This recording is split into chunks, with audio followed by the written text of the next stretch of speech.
right. It's great to see you. I've never met you before. Let me. No, we haven't met. I've seen your stuff around. Oh, I'm. I enjoyed your. It looks good. I enjoyed your conversation with Dennis Kitchen. oh, thanks. Very good. Are you in Illinois? In Chicago, yeah. So you're hanging out with Chris Ware and Ivan Bernetti over there? Now they don't drink enough. Oh, okay. We we move in different circles. I move in the. I find you swimming round in my brain like the bubbles in a glass of champagne circles. Mhm. So do you hang out with cartoonists at all or not? Every week I meet with a young chap named Landis Blair, who drew the hunting accident and the morbid nursery rhymes. So are you working on any new books right now or not? You take time off? Not really. No, no. I just keep going. I keep going over old stuff. From Hell is at the printer. Oh, the color edition, right? Yeah, I seem to find myself at a stage where I'm fussing around with old things instead of creating entirely new things. It just seems to be easier to muck about with the old one. It's some sort of juncture in a career juncture or something where tampering and tinkering with old things seems to be the urgent thing to do. Well, do publishers enable that? Like, are they going like, hey, how about you colorize the Alec omnibus? No, that's not happening. Okay. And I don't think I would do that. With From Hell, there was I felt there was a real opportunity to not to redo it, but to put another layer of meaning over it. There were a lot of complicated things that needed that could have used a bit of straightening out, and this was a chance to do it. I wasn't just coloring it in. I was addressing some things. On a 600-page book, there are bound to be parts of it where your attention is slipped, or for one reason or another. And I felt I was able to pick up the slack in one or two places. And it took 12 years to draw that book, didn't it? With lots of other things going on at the same time, of course. But yeah, 10 years, 88 to 98. Mm-hmm. Didn't you have like a whole studio of people helping you with that one? No. If you think I am, Will Eisner? Well, I thought that for a second there you had like a little studio set up, like Eddie Campbell books and. I had a guy. I had an art assistant, and I had and Anne was running. My wife was running the office. Mm-hmm. With so much stuff going on, it was almost like a full-time job, just running up to the post office and back, and banking checks and just typing letters and managing the office, as I called it, which also extended to just cutting art paper and lining up the pages. But it wasn't an assembly line thing as you characterized it. Yeah. Actually, it was funny. I brought up Steve Bissett, but yesterday I was talking to him. I did an interview with him, and he told me this story about how you came to visit the States once, and in your pocket you had cut up little Bristol board pieces so that they were small enough, and you were just able to draw your comics in that way, like it's one panel at a time, basically. And paste it in later. Yeah, and then paste it in like on like another page or something, or that's like the Chester Brown approach, I think, right? Yeah, I don't remember this, but yeah, like that. Yeah, there was, and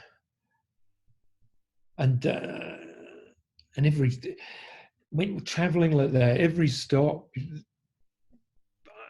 I'd be drawing in the bathroom of hotels, because that's the place with the best light in a hotel room. Is that gaudy fluorescent light over the mirror. Well, it's actually good for drawing by. Mm-hmm. And you get the sink nearby for when you spill your ink. And so the bathroom is a place to do it. Mm-hmm. And that was all Alec comics that you were working on? I was working everything at the same time. I was working on Bacchus before I was working on From Hell. So Oh, I was always working on at least 3 things at any given time. yeah, I love that. That period is really interesting to me because, like the set was saying, that he made this horrible mistake of setting up a signing for you in Boston, and he drove you out there, and then he forgot the books, and He he forgot. He wasn't used to being the publisher. He'd forgotten to bring the books, and we played. We played Five Card Nancy at Scott McLeod's place. oh, Have you yeah. ever played Five Card Nancy? No, no. It's a game. It's a game for getting the measure of people. You know immediately whether you're in the right company with with their choices, whether they've got the right surreal frame of mind to deal with Five Card Nancy. Where was Scott McCloud living at that time? He was in Boston. I don't know, where is he now? But he was in Boston. I looked at your interview with Dennis just yesterday. Did you just put it up recently? I looked at it yesterday, Yeah. but he was talking about his Trump book, Oh, yeah. his misfortune in having it published in 2016. Yes. A book called Trump. So I immediately, actually, this was a week ago, right? I immediately ordered it because I've got it. I ordered it on Amazon. I got it. It's sitting it's under the computer. I had to erase this slightly. But yeah, what a wonderful book. I came over here in 2016, which is why I missed it. It was just a period of movement in my life where I just missed what came out. I missed what came out for a couple of years. And so I said, wow, it's out. I better get it. So he made one sale on measure. Yeah. Well, podcast. I love that kind of, like, Harvey Kurtzman's one of my heroes in comics. So that book, that was another one that I was really waiting for too. Like, you just keep seeing like previews for it, and it's hysterical to me that it came out the worst possible time. And he was saying that, like, it doesn't show up in searches. Like, if you look up Trump book, it's like, yeah. Darren White, who worked on the Batman book with me, I couldn't muck about with this stuff. I couldn't alter anything in it, even to the point of if I saw a misspelling, yeah, I kind of have to leave it, because if I change that, I'd have to change. If I change that, I'd end up changing everything, and yeah. it would quickly unravel. He had his own particular voice, and it even included the misspellings, it seemed to me. I didn't know that you did anything with Batman. It's a Batman book. It was a 48-page prestige format. I don't know if we still call them prestige format. No, that's over. Is that gone? Yeah, it's gone. That's gone. Meaning a stiff cover on it. It's not stapled. It's perfect bound, but it's comic book size, and it was painted artwork. It was called Batman: The Order of Beasts. It came out the same month as my Captain America. Did you do Captain America too? Yes. Yeah, I don't know you as like a mainstream guy at all. I've only worked for Marvel and DC, bits and pieces here and there, but I did 2 books from both of them that came out in the same month. Wow. I did 2 issues. I did 2 issues of Captain. It was the Marvel Knights Captain America, and it had gone so far. The series ended at 2020 something, but it had gone so far off Marvel continuity that they decided to scrap it. We're going to scrap that series and get everything back under continuity. And we've still got 2 issues that we've solicited for. We'll get somebody else to finish it. Chris Bacchalo, we've got him, more important things for him to be doing. And so they needed an artist to draw 2 issues of Captain America. They always do that too. They scrap it and start over. That's the big problem, right? Yeah. So I couldn't really ruin it because it was scrapped anyway. Mm-hmm. Do you keep a sketchbook or not? Kind of used to. Not a journal as such, but I used to keep everything I did, or roughs of photocopies, in ring binders. The big thick arch lever files. Mm-hmm.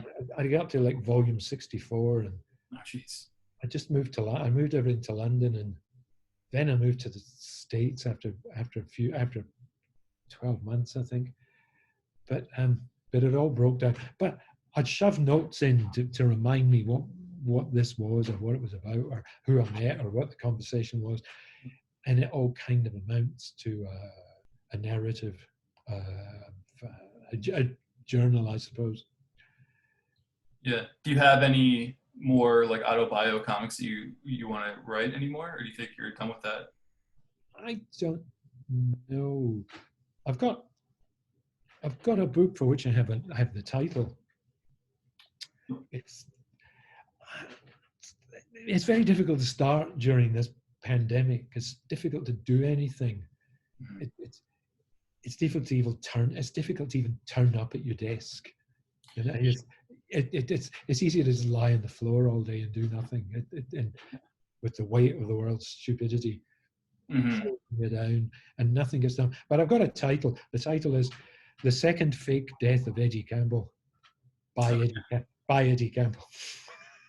The sequel to The Fate of the Artist, or Yeah, it would be a sequel to The Fate of the Artist. what? Yeah, it really sold quite well. Hmm. I did this other book at the same time called The Black Diamond Detective Agency, Hmm. but The Fate of the Artist outsold it by about 3 to 1. 3 to 1.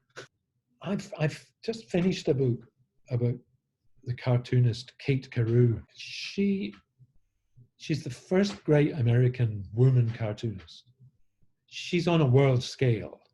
Hmm. She used to do a Sunday page where she interviewed a celebrity and also caricatured them. The centerpiece of the page was a large caricature, and then one or two little funny pictures around the edges.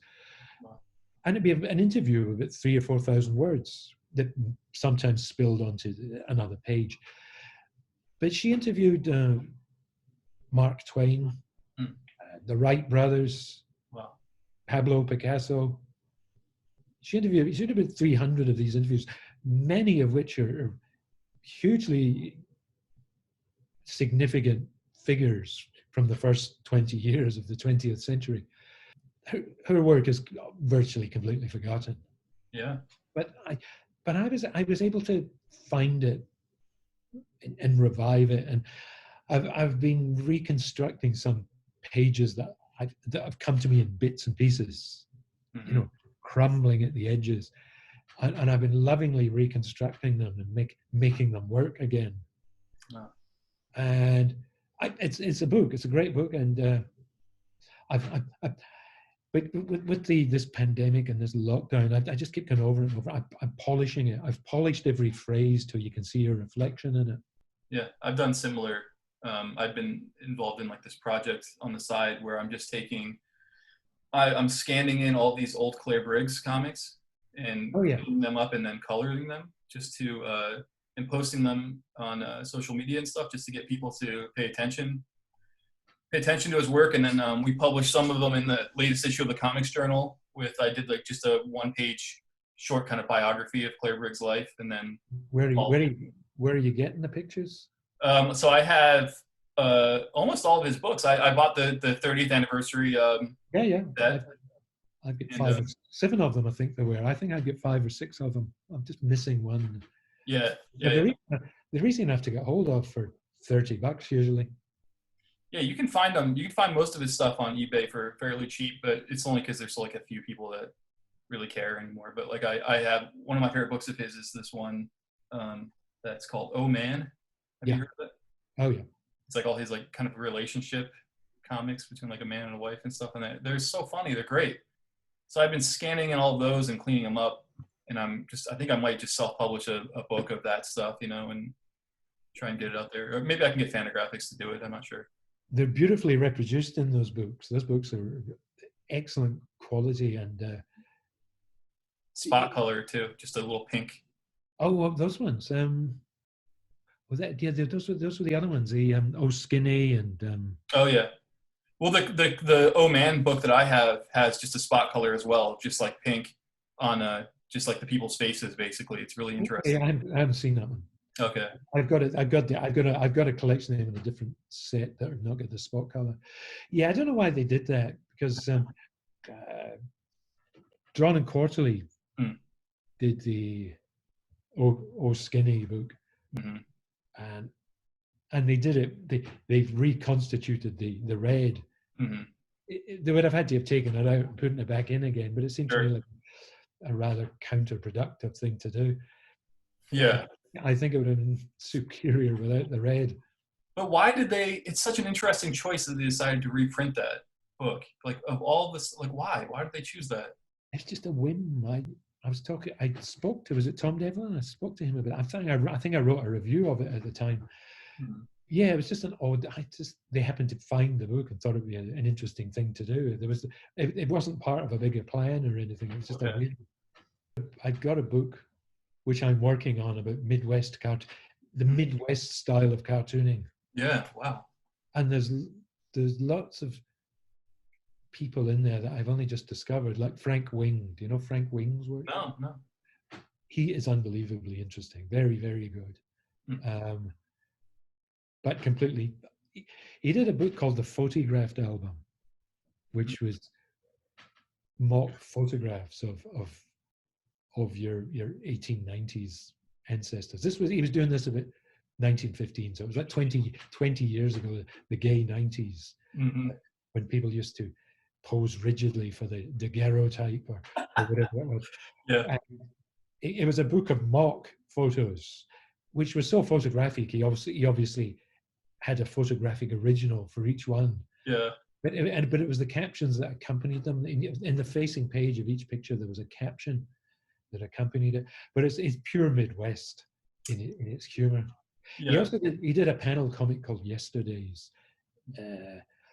The panel comic was the essential vehicle for Midwest. It was Midwest cartooning. It's what Briggs was doing, or Webster, or Williams.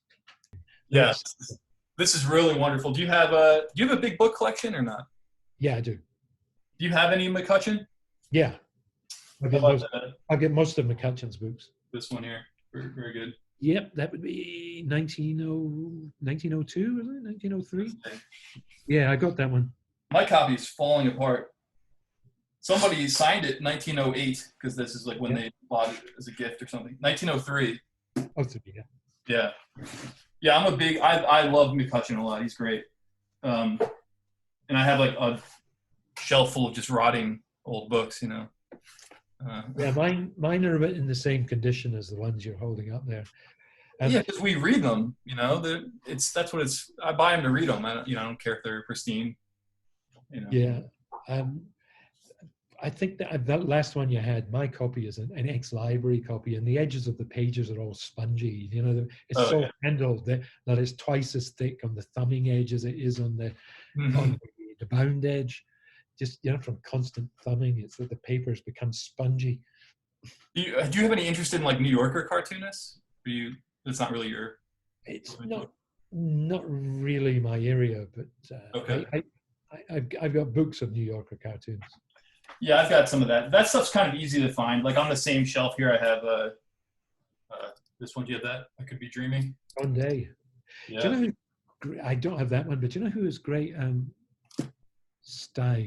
William Steig. Oh, sure. Yeah.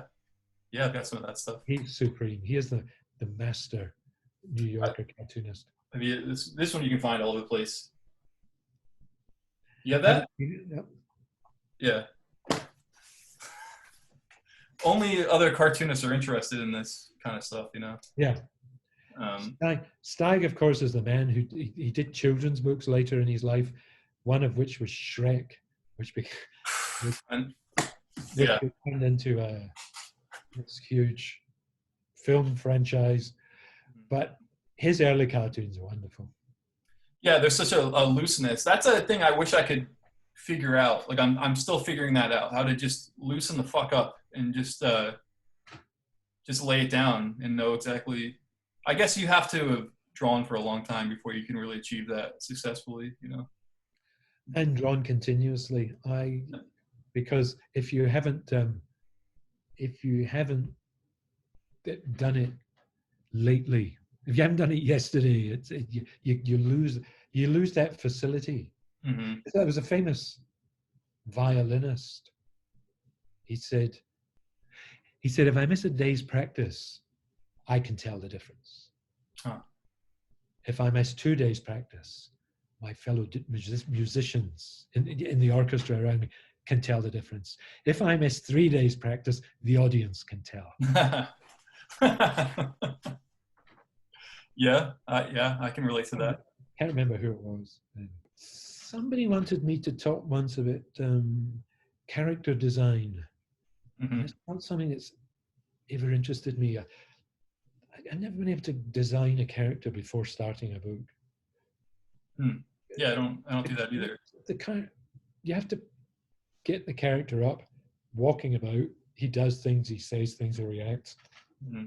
and you come to learn who this character is and what he needs to look like to express the character as you now realize it. You never get that right on the first page. Yeah, it's true. You're 20 or 30 pages in before you realize what your character's supposed to look like. So I don't know how you can design a character at the beginning. I've often got to go back and so, on a 230-page book, that say on a 300-page book that has none of which has been printed yet, you can do it and nobody knows you've done it. Oh, yeah. But if you've been releasing the stories as you go along, like From Hell come out in parts and Bacchus come out in parts, if you look at the earliest printings of the first pages of Bacchus compared to what he looks like in the top shelf collections, I've totally changed what he looks like. Mm-hmm. Not because I felt I could draw him better, but I didn't know who he was on page one. I'd never met him before. I wasn't familiar with him. I became familiar with him. I became familiar with the way he moves, the way he holds his hands, the way he holds his cigarette, or the exact angle of his hat, or whatever.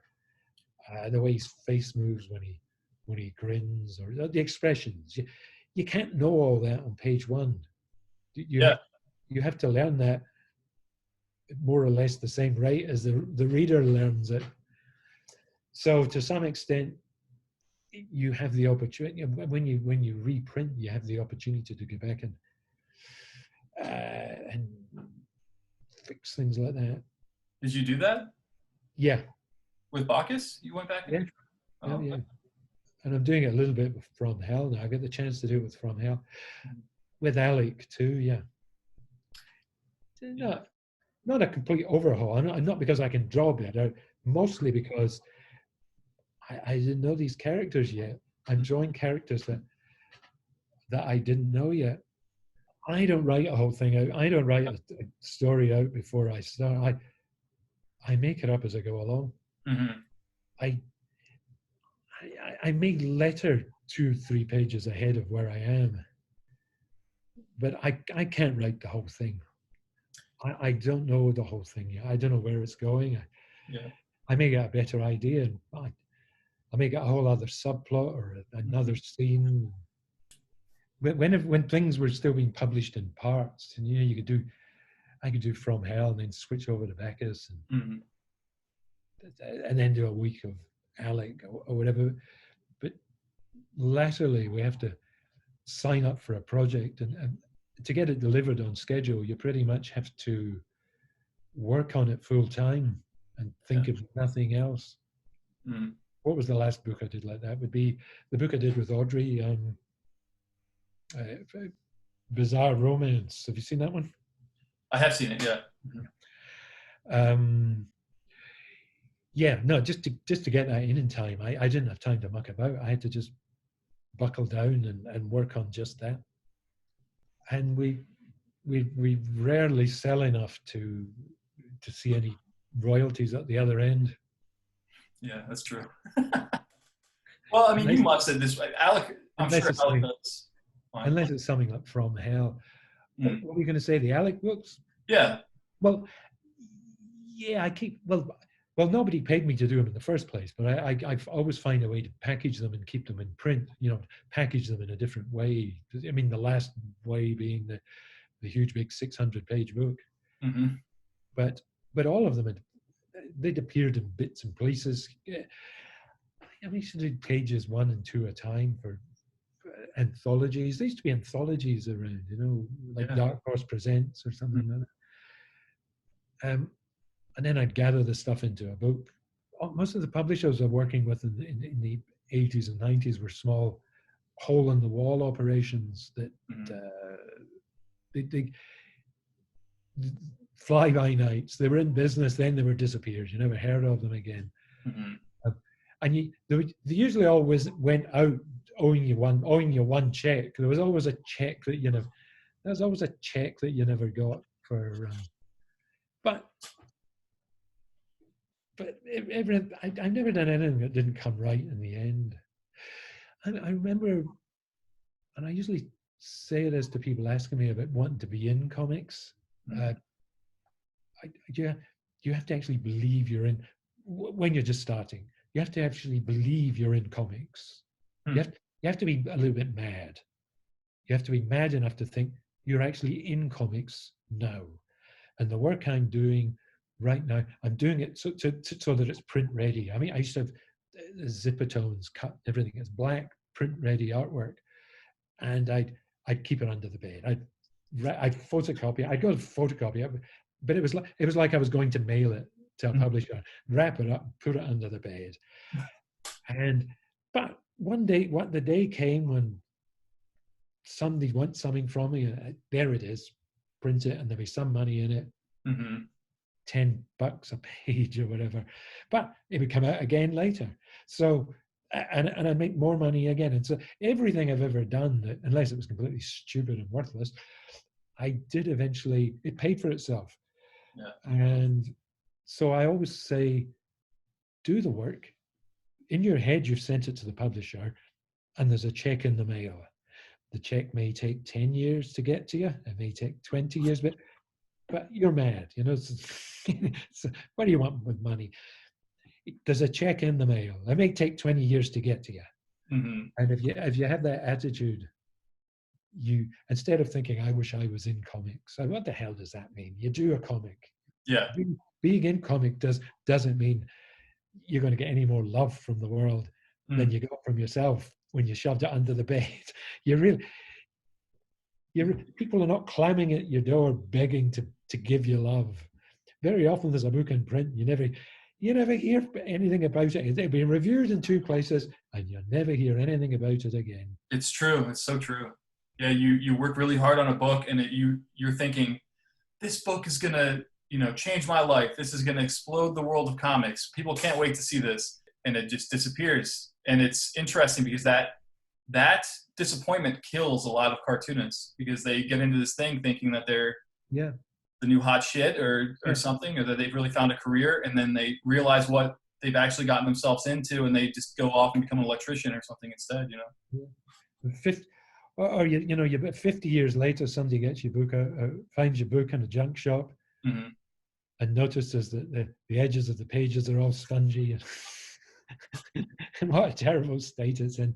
And they take it home and they treasure it, and they think you're wonderful. But you were dead 50 years ago. What do you know? You know nothing about any of that. Yeah.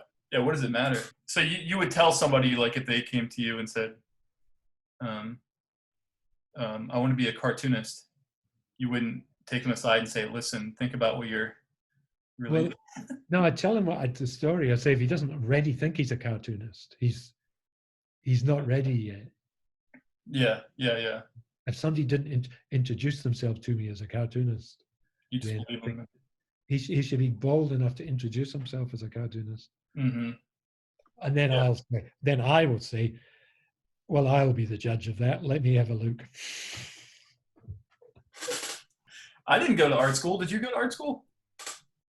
I did a foundation course, that's all. Okay. What does that include? It's 1 year. It's 1 year, and then you pick a field to specialize in. What's it? Graphic design, fine art, textile design, whatever. Yeah. A foundation course is just like the whole introduces you to the whole field. And then you're supposed to, after you took that course, you're like, I'm just going to go off on my own. And no, I couldn't get accepted for a diploma course because I was drawing. This was in the 70s. I was drawing comics, and Energy will tell you this. Like Chris Ware will tell you the same story. Nobody did that. Why would you? The reception you got was along the lines of, why would you do such a thing? Nobody respected comics, huh? And I was explaining exactly what I intended to do, except we didn't have the phrase graphic novel then. I was trying to explain my grandiose ambition to be a exactly that, but I didn't have the words. The words hadn't. The ambition arrived before the words. I know Paul Gravett as like a scholar of comics. What was he back then? Was he a publisher? He had a degree at he got a degree at Cambridge, I think. Hmm. He was a well-educated fellow. Yeah. Who came out of that and thought, well, I think it was a law degree or something, or he studied law. I don't know if he got the degree, whatever. But he came out of that and he thought, I don't want to do that. I want to edit. I want to edit and publish comics. Okay. Okay. See, once again, that didn't exist yet. No, you could go and become a cog in the machine at a big comics publisher. But what we wanted to do, what Paul wanted to do, and Paul and I were like minds at that time, except we wanted to do different things within the discipline that we don't have the words for yet. Yeah. But we had predecessors, like Harvey Kurtzman's Jungle Book or something. That was that arrived like a hurricane, I thought, when it was the first time. But I first saw it like 15 years after it was published. I thought, Harvey Kurtzman's Jungle Book. Because what you get in comics was Marvel's collector's item classics, or the old witch's pot boiler of horrors. Yeah. This was an artist, a writer-artist, an author, and it was his book. It was Harvey Kurtzman's. I thought, well, this didn't exist. This did not exist. And another one was Joe Pfeiffer's 666, which came out in the mid-50s too. Yeah. It's the author's name, the title of it, and this is his book of comics. I mean, we had paperbacks of the funnies, like Peanuts by Charles Schulz, but that seemed to be a different medium. That's not what we were thinking about. That's not what we were talking. Well, that's not where we were headed. And then there was those nostalgia press books. I saw you were talking to. Yeah. Who was I've forgotten the guy who did the nostalgia. It'll come to me when we're talking about the next. Does it begin with a W? Woody Gelman is his name. Woody Gelman. There's your W. Woody Gelman. Yeah. That huge big book of Little Nemo that he did. Oh yeah. That was a gorgeous, beautifully produced book. Like huge big hardcover book with pristine, beautiful pages, everything beautifully printed. And I thought, and it was a huge size. It was a colossal big book. I thought, what if one of us could create a comic that was worthy of this kind? It's not like cheap little paperback. Yeah. It's actually made like it's a work of art and it's being honored as a work of art. Mm-hmm. What if one of us could make a book that was worthy of this presentation? He did the Topps bubblegum, and then he did this as a sideline. I'm not sure he made any money out of it. No, I don't think so. But that's the one I remember, the Little Nemo book. I thought, wow. Yeah, well, he did like also like little pamphlets that you could get, like get some Gasoline Alley strips with like, Tilly the Toiler or something. Yeah. Yeah, he did more inexpensive versions of that, but I remember that was the knockout one. So there were all these different things happening. These were our predecessors. So in the early 80s, we had a clear idea of what we wanted to do, but I don't know how you couldn't explain this to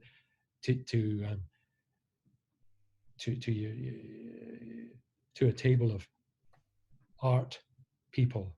Yeah, we're interviewing you for a diploma course, and I tried. Mm-hmm. I obviously failed because I didn't get in anywhere.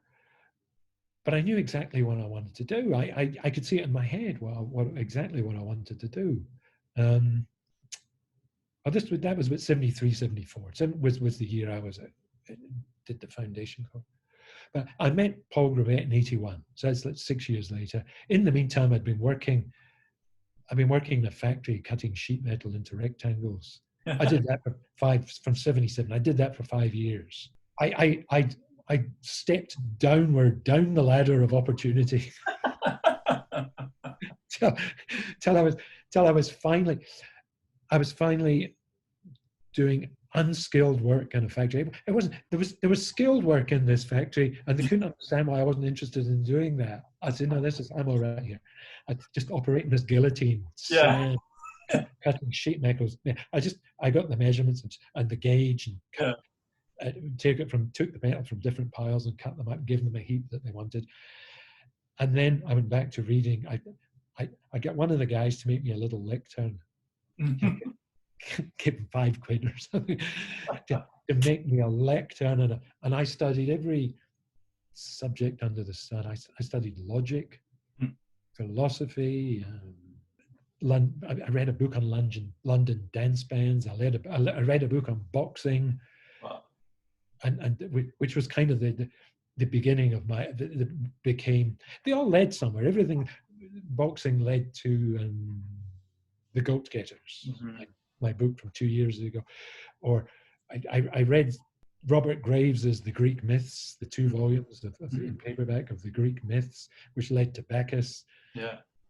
This was this was a course of study that would teach me everything I needed to know in my future career, which I knew. Which in my head I thought this was me doing the course. Yeah. Study for my career, and in the meantime, I'll make enough money cutting this sheet metal while I'm doing it. Right. Dark little corner of a factory. Yeah. In rural England. You just you educated yourself. Yeah. Yeah. Yeah. So not getting into college or not all knowledge is available. Everything is available. Yeah. All you would be getting from going to college or university is somebody to guide you through it.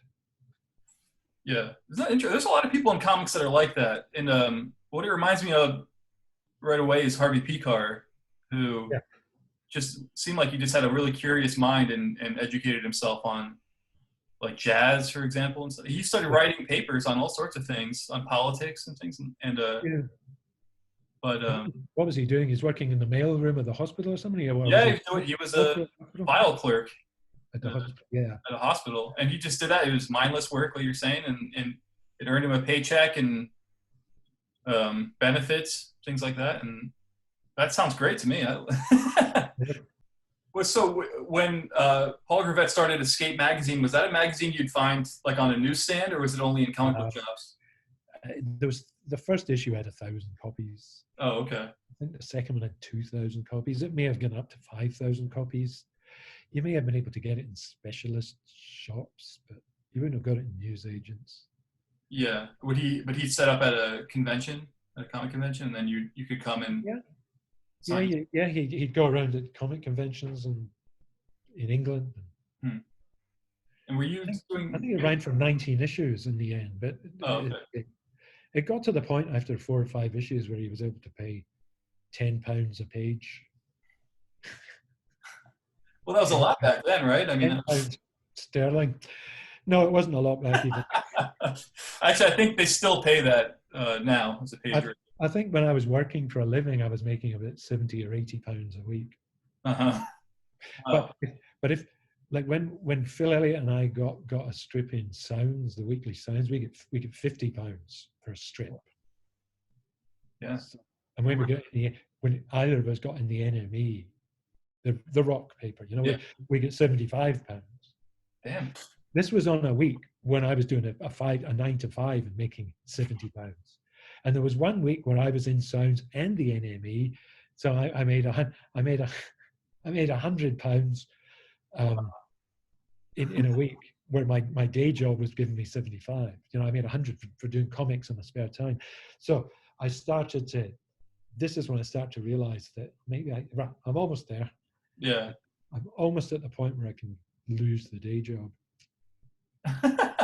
Well, how was it affordable to do From Hell in pieces? I mean, who was paying you to do those? Oh, well, Steve Bissett was at first. Oh, okay.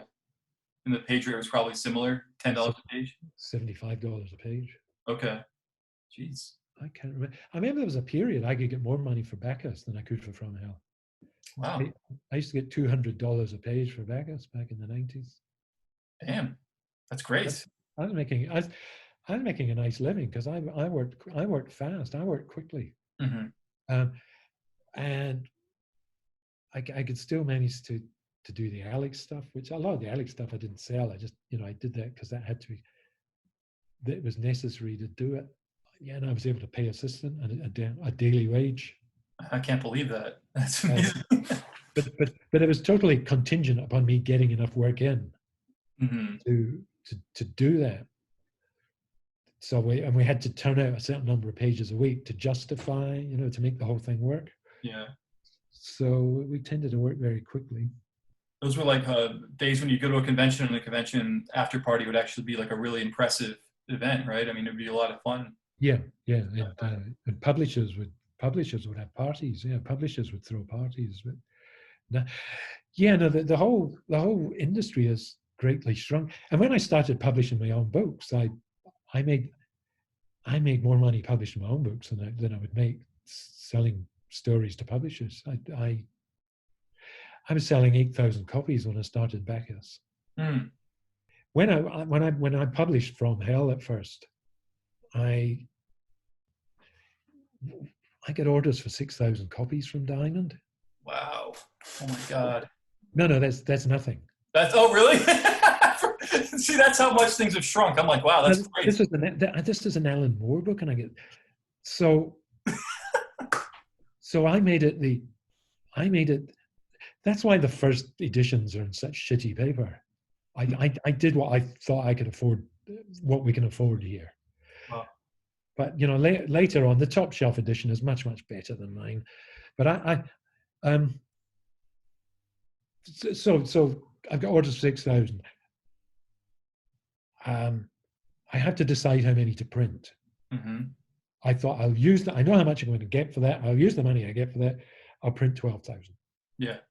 So, but between that point where I've ordered 12,000 copies and the book being printed, we get so many reorders come in that it was more than 12,000.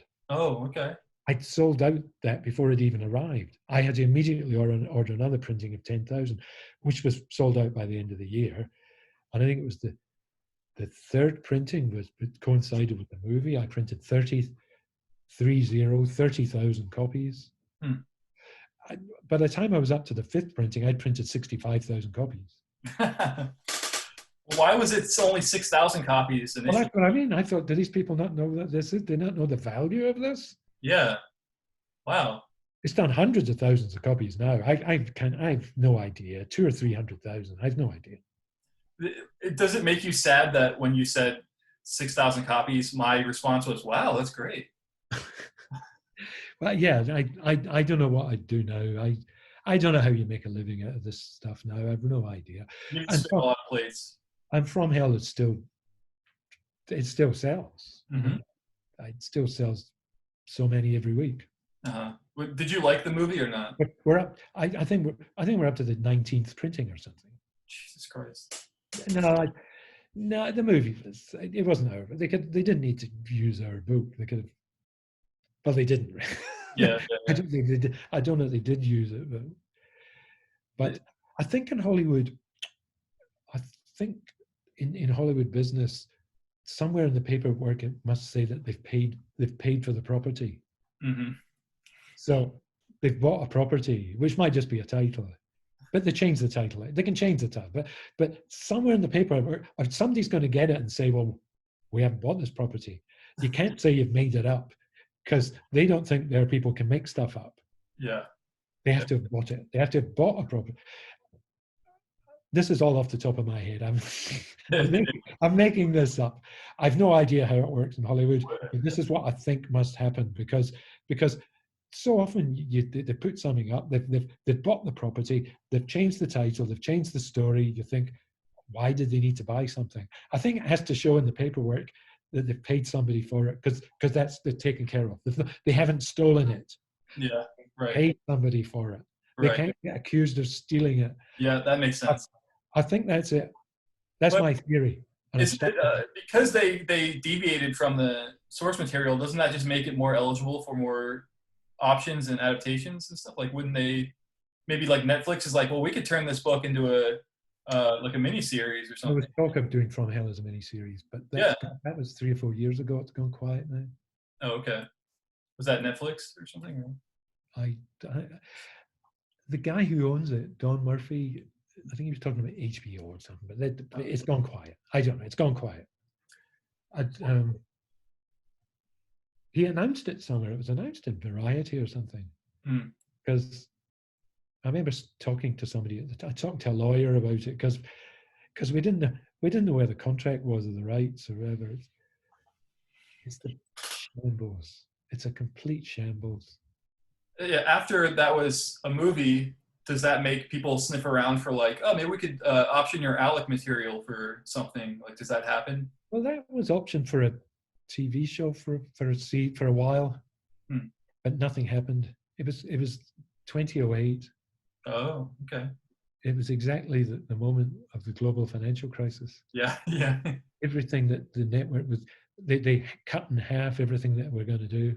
Somebody come in and with a scythe and cut out all the stuff that they could afford to ditch. I think you were just about the age I was when the first year I made a living. From 36? I think it was 89. I'd have been 34. Okay. 34. The first year I made enough money. I didn't need a day job. At that point, I hadn't had a day job for 3 years. I've been making something like 4,000 or 5,000 a year. And Jesus Christ. And my wife, I was married. My wife was kind of carrying the weight, bless her, at that time. But finally, I cracked it. I think I made about $18,999. I was just short of 19,000. Yeah. In '89, I was able to say to myself, I was able to look myself in the mirror and say, Eddie Campbell, you're not such a bad fellow after all. You haven't made a complete mess of it. And ever since then, I've made a living just from comics. Yeah. Which is 31 years. Well, I've been about 5 years been able to make a living from comics, but it requires a lot of, probably every other month, I think this is it. It's over. I got to find some place to work. You know, it really is feast or famine. It's like you think it's over, but then all of a sudden you'll get an email that has money involved or something, you know. Or thank God a royalty check from Fantagraphics arrives mysteriously. That would be mystery. Yeah, it is. It's really, you know, this is the problem with the crisis too, is that I'm afraid to ask these publishers for the money they owe me. So I'm afraid it's going to topple their entire company if they. You don't want to be known as the one that put them out of business. Yeah, exactly. Yeah, I've been making 1,000, 2,000, 3,000 or 4,000, you know, from about 1981, for about 8 or 9 years before suddenly I. Just by hard work, just by sheer effort, I was able to make a living out of it, and then it snowballed, you know. Right. Well, you put out enough stuff that maybe little bits of money come in from each thing. Yeah. If you have hundreds of things out there, all making 2 or 3, I get lists, you know, lists of itemized royalties where there might be $23, $39 for different things, you know. Yeah. But it all, and that may be the digital version of the From Hell Companion or something. You know, $23. Whatever. But you know, if you get 29 or 30 for 40 books or whatever, all of that adds up. It all adds up to something. Yeah, I mean, I've been able to live by just having I have a small enough audience that will buy anything that I do, that if I put out a new book every year, it's like I'm able to make a living from this, you know. Yeah, so the new book that you do doesn't seem to be worth the work you've put in, but it's like there's a bonfire and you're just adding another stick to the fire. That the stick keeps the fire going. It reminds that little thing you do reminds everybody that you're still there. Yeah. But it's like putting one stick on the bonfire. Yeah. The stick itself is not enough to do you any good, but it's enough to just keep that bonfire going for a little while longer. the metaphor I fell upon a few years back for how these things work. Exactly right, though. That's exactly right. Yeah. And And then then you, another country will discover your work, and all of a sudden you'll get some foreign rights deals coming in. I was just going to say that. Yeah, Yeah. some little piddling amount from France and from Spain, and maybe there's a Japanese edition, and Yeah. all these little tiny amounts all that add up. Do you sell your original artwork? And then there's selling original artwork. And the thing with doing that is there always comes a point where you wish you hadn't. Mm-hmm. But I did. I sold all the From Hell artwork. Oh, really? To a collector, a private collector? Oh, God knows. Oh, okay. Like Audrey, my wife Audrey, knows where all of our art has gone. She knows all the collections that it's in. But 600 pages of From, I have no clue who's got From. Somebody was tentatively inquiring about one of those big artist style edition, that format. I said, it's gone. Long gone. But it went at a time when I was selling pages of 100 pages, then 150 pages, $150 a page.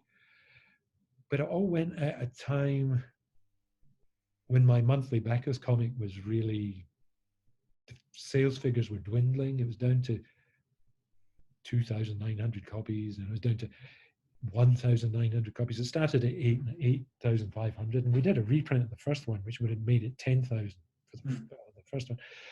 But by the end of it, we were down to less than 2,000, and I think it was around 1,500. It wasn't worth doing. Yeah. At 1,500, I would have been losing money. But since I had an assistant, all the rest of it, making $60,000 selling From Hell artwork, and it sells for much more than that now, of course. Yeah. But it was a useful thing to do at the time. We just needed substantial money from somewhere else just to keep the whole machine running. Mm-hmm. Well, you still have all the Alec artwork, or you've sold all that? I sold a few pages when I was in a terrible despair once, but I did scan them. I got high-res scans before I did. So yeah. So if there was like a artist edition of one of the Alec books or something, you could do that. Yeah. Yeah. Are you still? I asked Steve Bissett if he had any questions for you, and he said he wants to know why you don't draw with just pen and ink anymore. Oh, right.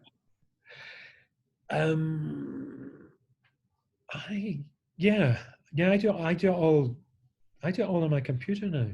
Mm-hmm. What's the reasoning for that? Well, I'm going to scan it in there. Why not just cut out the scanning step and draw it in there? Yeah, but then you don't have the original artwork anymore, right?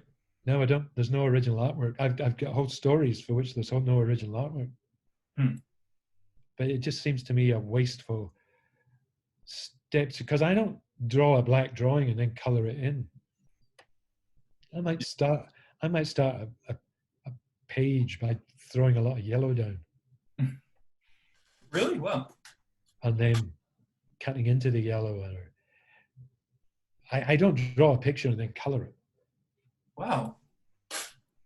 Yeah. You have just like an and then when I might throw a lot of yellow in, I'll throw another color in, I'll start cutting into it, I'll start fudging it, facing it, I'll start to, there's a picture coming, this is the picture I want, right? This is what we want, this is where we're headed, but it's too big, I'll cut it down and I'll reduce it and make a small panel. Mm-hmm. And I need a lamppost. I need a lamppost in the background. I'll steal one off, I'll find an image on the internet and then stick it in. There we go. Yeah. Digital collage. I quite like that when I see other people. Some people say to me, but that's cheating. Mm-hmm. Uh-huh.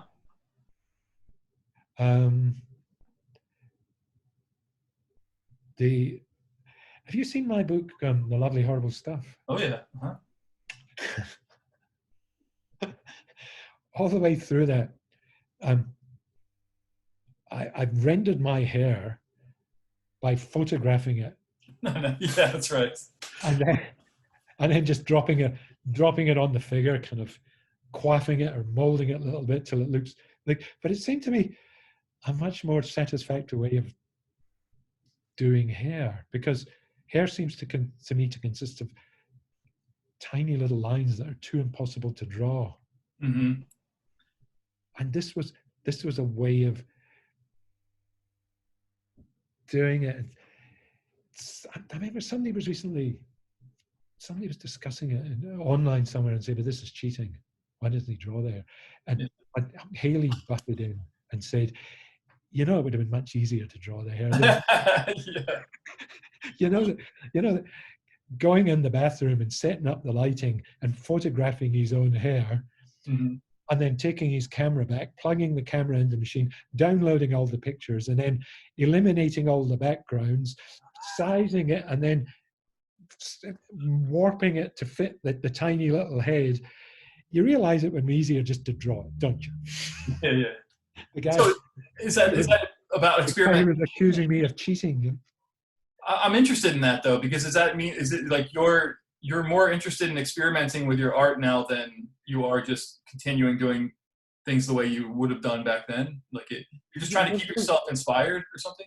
Well, it seems to me every medium has its natural, like water finds its own level. Mm-hmm. Every medium finds its own nature.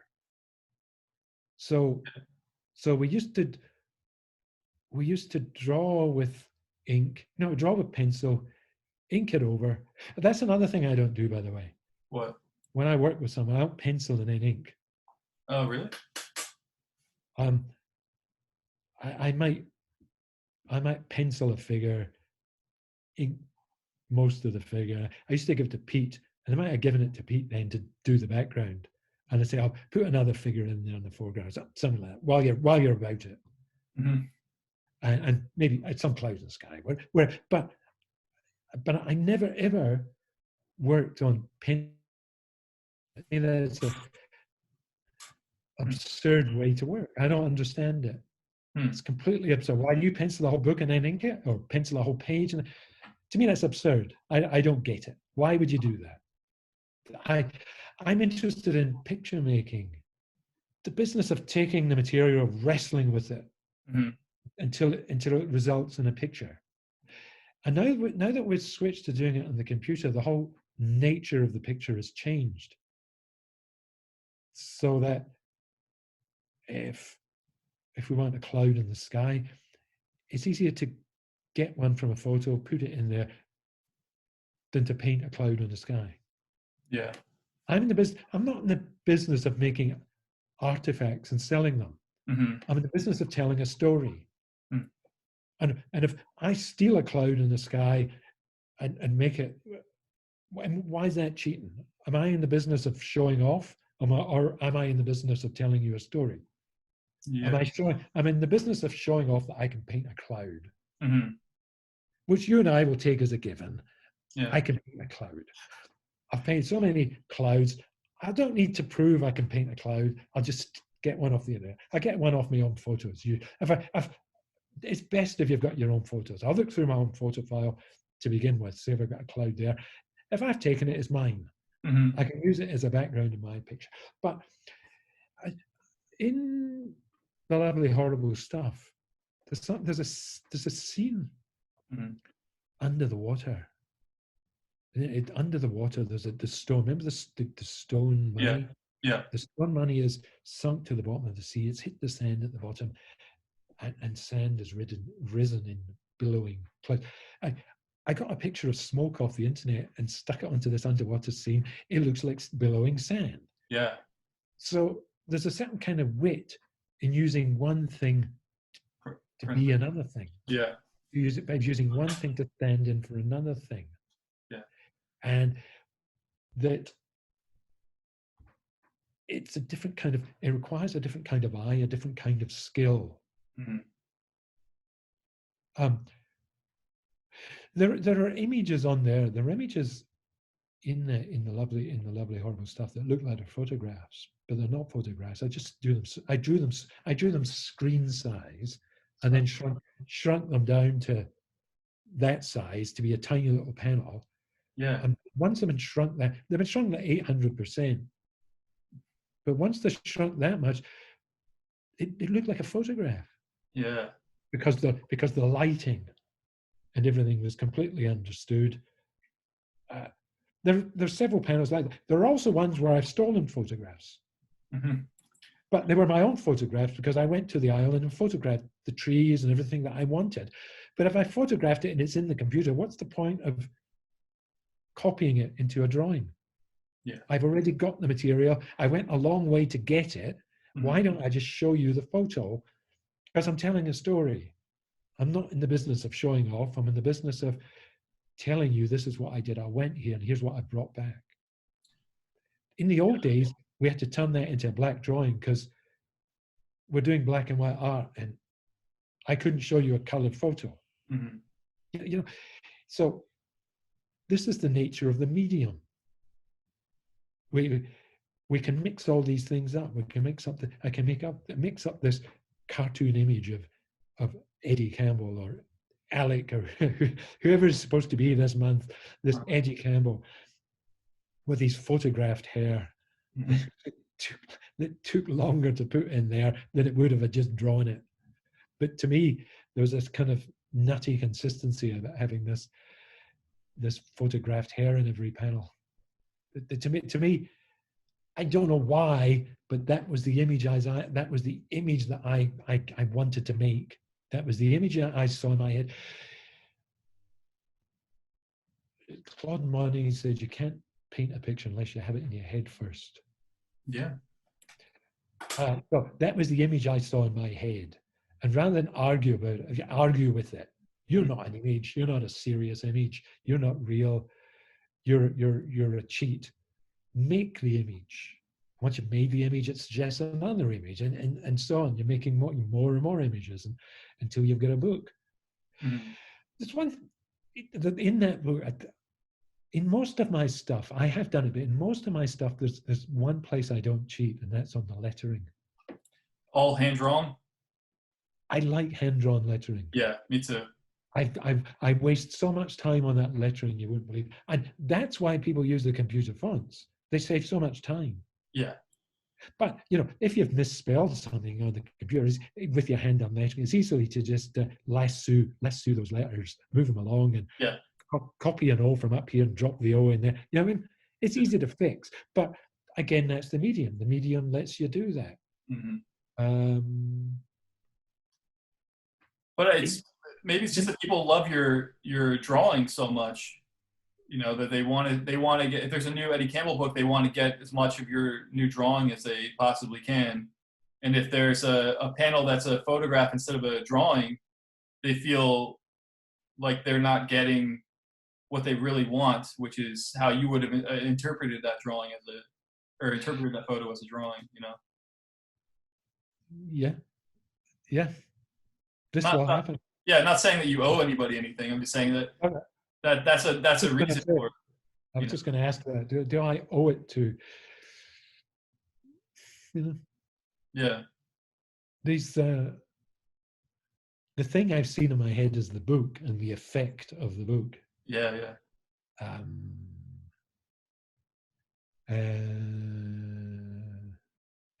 The lovely thing about coloring on the computer is you don't run out of color. Mm-hmm. Yeah. When you paint, you're going to mix up enough, and then you run out. You got to go and buy more. Yeah. Coloring on the computer, you never run out of color. I love that. Yeah, I get interested in that. I like trying to figure out how to make a cloud look like a cloud with other, just taking some vine charcoal and just over like some rough paper, just grinding it up, scanning in that charcoal, and then figuring out how to warp it a little bit and change the color and stuff like that. To make it look like a cloud. Or then you can use that same thing for if like horses are galloping and you need dust being kicked up from their hooves, you can insert that charcoal there too and make it look like that. And just giving it texture, that's like something I've become kind of obsessed with using the computer to figure out, Yeah. Yeah. It seems like 100 years ago now, but I remember I used to do that with, you'll remember seeing it on a lot of my stuff. I used to buy that textured paper and run a crayon over it. Oh yeah. In some of the From Hell pages, you'll remember that. Mm-hmm. a linen textured paper, Yeah. or the croquille board where you get Oh yeah. Oh man, you can't find that anymore, huh? no. That's another thing. You can't get. I can't get the paper of the quality anymore. No. Oh, and something I realized is that paper doesn't keep its quality for 20 years. Oh. I've got big stacks of paper that I can't draw on anymore. They're no good. They don't hold ink. Yeah. The way they did, because I bought loads back when we did the movie. It wasn't the movie that we made the money from. The movie was kind of an advert for the books, and we sold, as I told you, thousands, hundreds of thousands of books. I bought all the paper I could possibly use for the rest of my life because I needed a tax deduction one year. Yeah. I bought a colossal big bundle of paper, but I still have some of it, but it's no good. 20 years later, Oh no way. it Really? won't hold the ink. Oh. But you know what? Even the ink sucks. The ink is watered down. You I have to thought look it was out the in the ink. sun. I'm trying to work out what was wrong. I thought it was the ink that was wrong at first. Yeah. And I think it's a combination of both things. Probably it's a combination of the ink and the paper. I can't do what I was doing Yeah. 20 years ago. Do you So, think that? so more and more, I'm happy to work on the computer because Mhm. the materials were letting me down. Yeah. Yeah. Yeah. And you don't have to sharpen your pencil every 2 minutes. Uh-huh. Do you use one of those Apple pens with an iPad or something? Yeah, I got a Wacom tablet. Oh, okay.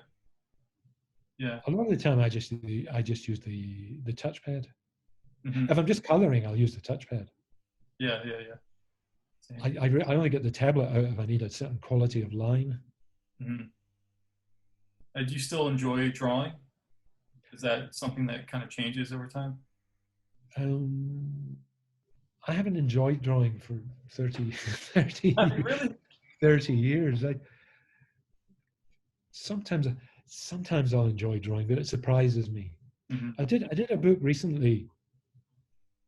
There was a couple of the wonders of science and Rodney. There was things that I did with Phil Elliott in the mid-80s when we used to do a strip in Sounds that I mentioned, which is the weekly music paper in England. We put those out in 3 slim books recently. I don't know if you saw those. Oh, I didn't see those. I'll send you a link to them if you remind me afterwards. Yeah. But there was 3 of them in the set. But there was over 200 strips. But we sent in one every week for 100 strips. Wow. 2 years. We did this for 2 years. So there were 100. There was 100 strips, 103 or 100. But they cut us off in the middle of the story. So we finished off the story, and there are about 130 or 129 of these strips. But I drew the end papers for these, and I actually enjoyed doing them. Okay. But I wouldn't want to make a habit. That was the last time I drew something on paper. Seriously. Or I did something on paper as a gift for somebody recently. But I can't see the value in it. Oh my God. It's easy. It's just easier.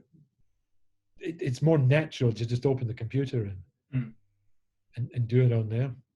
Yeah. And just kind of communicate something that's more important to you than rendering some kind of giant drawing or something. Like you just want to just communicate like a story. Yeah. Usually, as I say, usually I'm trying to tell you. Yeah. Usually I'm trying to tell you something. I'm trying to tell the readers, an imaginary reader, getting more and more imaginary as we go along, as you've observed. Yeah. I find it hard to start anything because I'm finding it harder to imagine that reader sitting there waiting for my book.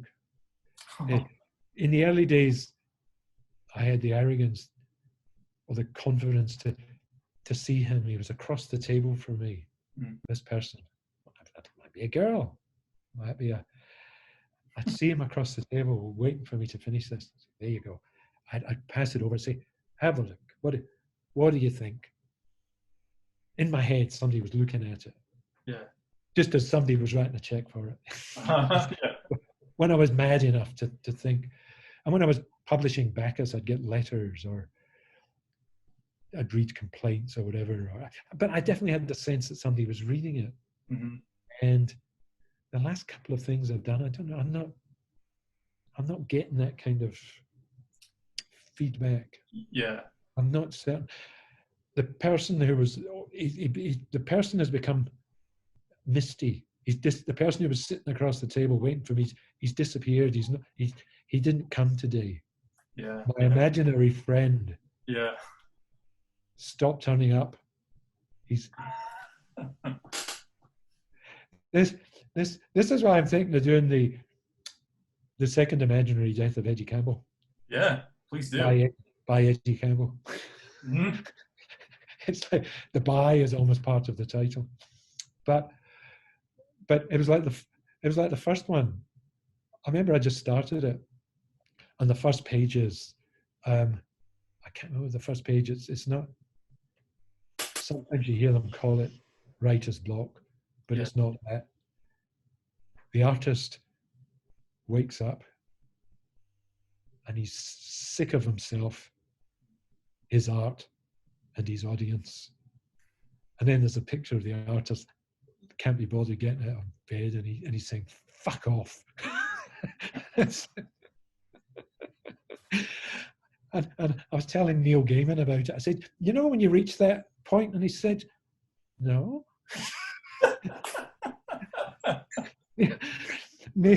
Neil had no idea what I was talking about. I thought everybody reached this point with it.